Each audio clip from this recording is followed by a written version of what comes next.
Channel GK law classes. I hope हमने जो previously Indian contract act की video start की थी वो आपने दोनों ही वीडियोस वर्ड एग्रीमेंट की चेकआउट कर ली होगी। जिसने अभी तक नहीं की फटाफट से जाकर वो चेकआउट कर सकते हैं। आज का टॉपिक भी इंडियन कॉन्ट्रैक्ट एक्ट के अंदर से ही है और टॉपिक का नाम है डिस्चार्ज ऑफ कॉन्ट्रैक्ट। तो आइए without wasting time let's begin with today's topic. So let's first comprehend the meaning of the word discharge of contract. What does the word discharge of contract means? So discharge here means the termination or ending of a contractual relationship. Right, students? So if you have any doubt regarding any video, any topic on our channel, do let us know in the comment section.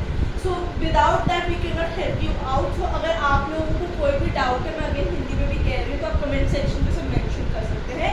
आज की video पसंद है या कोई भी हमारी previous video short पसंद है तो उसको लाइक शेयर भी डेफिनेटली कीजिएगा।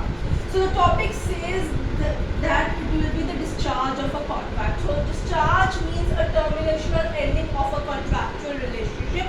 यानी जो कॉन्ट्रैक्ट है उसकी फुलफिलमेंट इधर हो चुकी है या किसी न किसी कारणवश से वो कॉन्ट्रैक्ट जो है खत्म हो गया, दोनों पार्टीज पे वो कॉन्ट्रैक्ट अब बाध्य नहीं है।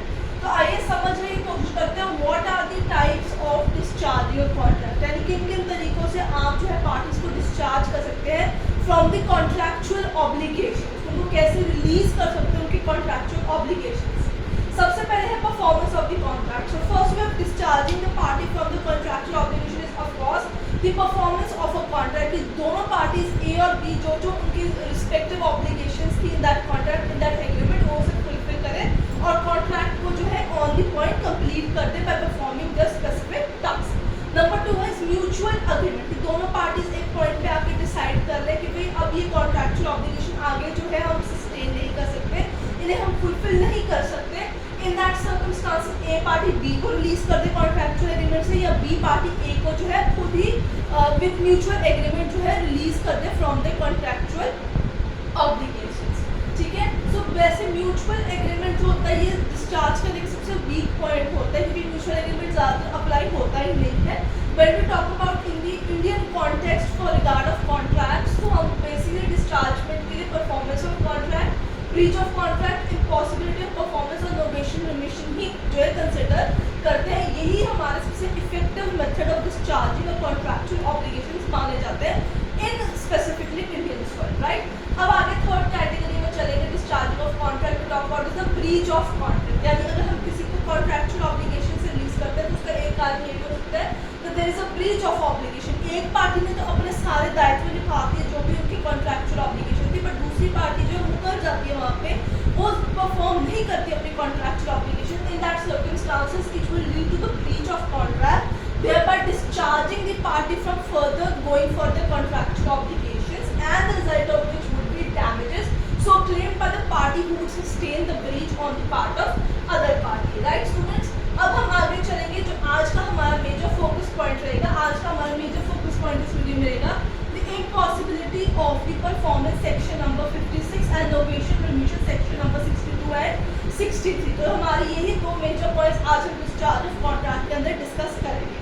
तो 56 जो है बहुत बड़ी, जब आप वॉइड एग्रीमेंट्स भी पढ़ते हैं उसके अंदर भी इसके रिगार्डिंग बात की जाती है क्योंकि वॉइड एग्रीमेंट्स में भी 56 का जिक्र किया जाता है when we talk about the void agreements kind. तो मैंने लास्ट वीडियो के अंदर पार्ट 2 ऑफ वॉइड एग्रीमेंट में भी बताया था कि 56 भी एक वॉइड एग्रीमेंट ही होता है क्योंकि अगर कोई चीज़ आप इम्पॉसिबल हो जाती है to further perform in the future तो ऑफकोर्स वो कॉन्ट्रैक्ट वही खत्म हो जाता है, उसकी एग्जिस्टेंस का कोई आसार नहीं रहता। तो आइए समझते हैं section number 56, 62 and 63।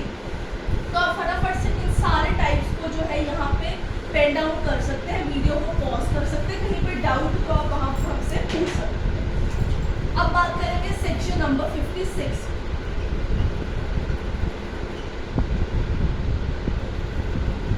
Impossibility to perform. ठीक है, section number 56 India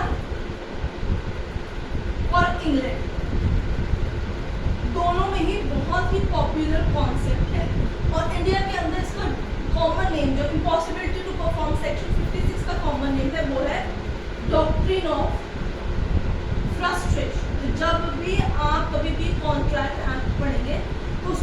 doctrine of frustration का डेफिनेटली आपको जिक्र मिलेगा. Frustration means the impossibility to perform. जो आपका ऑब्लिगेशन था वो किसी कारणवश से परफॉर्म किया ही नहीं जा सकता.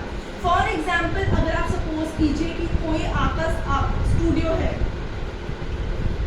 For example, in order to explain you the concept of frustration, तो फॉर एग्जाम्पल एक स्टूडियो है, उसमें एक स्टूडियो मालिक है, एक ओनर है, ठीक है, वो ए है. वो बी सिंगर के साथ एक डील करता है, एक कॉन्ट्रैक्ट करता है. फॉर से 5 लाख रुपीज का एक कॉन्ट्रैक्ट हुआ है कि तेरे को जो है इस फ्राइडे, कमिंग फ्राइडे, वो तारीख हो सकती है XYZ, कमिंग फ्राइडे आके मेरे स्टूडियो में गाना गाना है.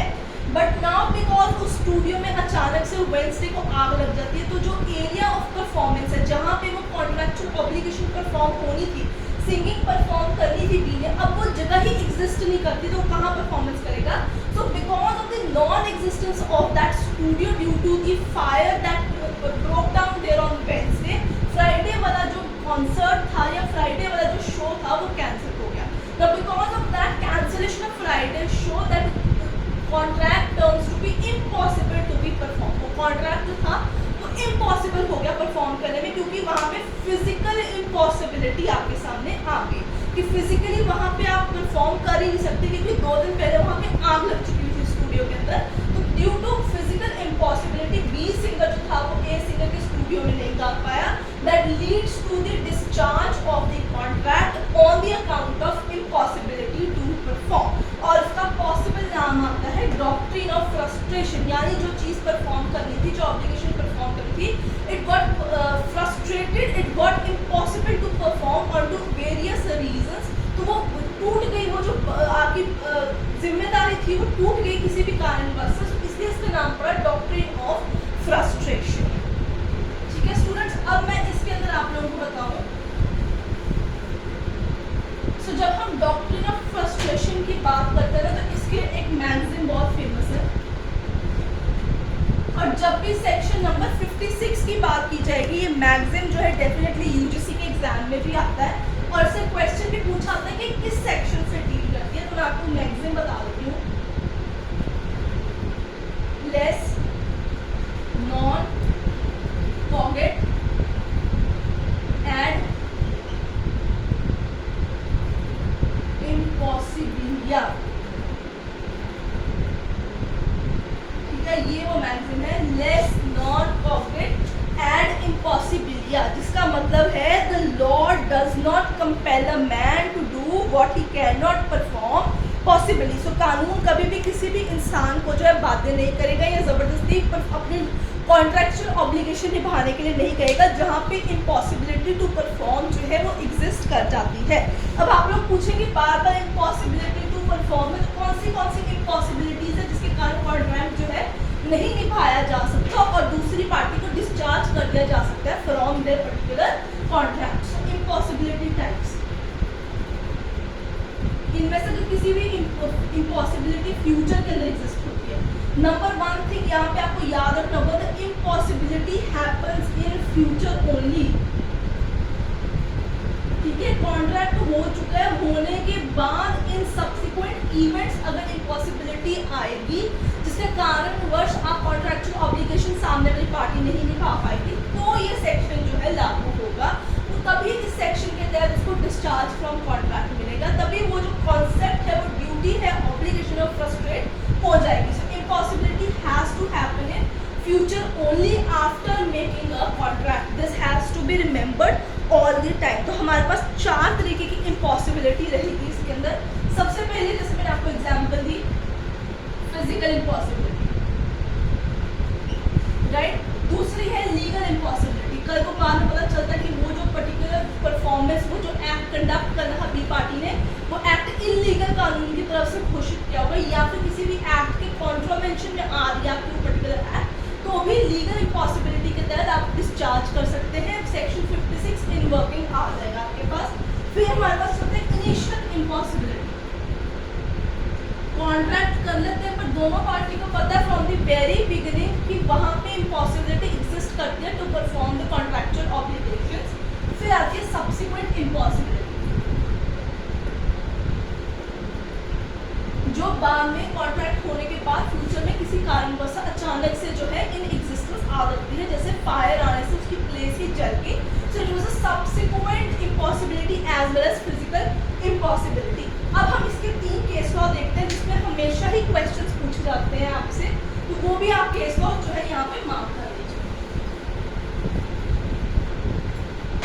ठीक है, फटाफट से कर लेते हैं। 56 सत्यव्रता घोष वर्सेस मुनीरगम, पहला केस ये है। ठीक है, फिर दूसरा जो आपके पास केस आता है वो है टेलर वर्सेस कार्डवेल, ये भी एक इम्पॉर्टेंट केस है।